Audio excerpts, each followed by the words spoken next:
Audio. Alerte aux broyeurs de métaux en Wallonie, la pollution de l'air interpellante. Le rapport est arrivé aux habitants de Courcelles, ce samedi après-midi. La ministre de l'Environnement Céline Tellier a présenté les résultats des analyses réalisées dans le quartier de la Glacerie.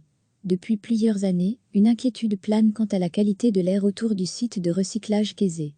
L'entreprise recycle de la ferraille, et notamment de vieilles voitures en les broyant et en les réduisant en miettes, pour repartir dans un nouveau cycle. Mais, malgré les filtres, des poussières contenant des PCB, polychlorobiphényle, sont envoyées dans l'air. Substance toxique classée comme probable cancérogène. Sa fabrication et son utilisation sont interdites depuis les années 80. Mais les vieilles voitures écrasées dans ce broyeur contiennent encore ces fameux PCB.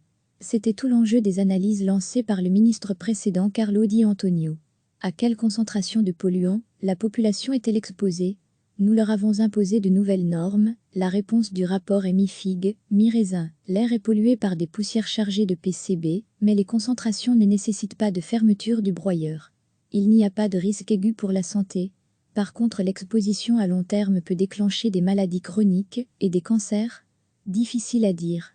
Les conseils apportés par la ministre soulignent tout de même la dangerosité de vivre à proximité de ce broyeur. Laver ses légumes cultivés dans son jardin, arroser les cours de récréation pour que les poussières restent au sol. La ministre Céline Tellier explique que nous allons surtout travailler sur les normes et sur l'obligation d'installer des filtres pour diminuer la pollution de l'air.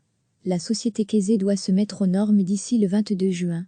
Les pollutions seront diminuées si les entreprises appliquent les nouvelles normes. Une des difficultés des analyses, c'est de faire la part des choses entre la pollution présente dans le sol depuis des années et celle produite par le broyeur. Nous allons proposer aux habitants de prélever les mousses végétales sur leurs toits et leurs arbres. Cette plante nous permettra d'analyser la pollution actuelle réelle et d'affiner les résultats. Une manière aussi de faire participer les citoyens et de contrecarrer l'esprit « on nous cache tout » en faisant participer les habitants. Les habitants de Courcelles ne sont pas les seuls qui peuvent s'inquiéter. Des broyeurs similaires, il en existe 6 autres en Wallonie. La région de Charleroi est particulièrement touchée avec l'entreprise Comès Sambre à Châtelet et de Richebourg à Marchienne-au-Pont. D'autres broyeurs se trouvent à Aubange, Écort et Angy, Belgium Scra Terminal. Rajoutons encore la société Dubaï AB. Même si ce dernier est le petit nouveau, qui a déjà intégré des normes supérieures en matière d'environnement.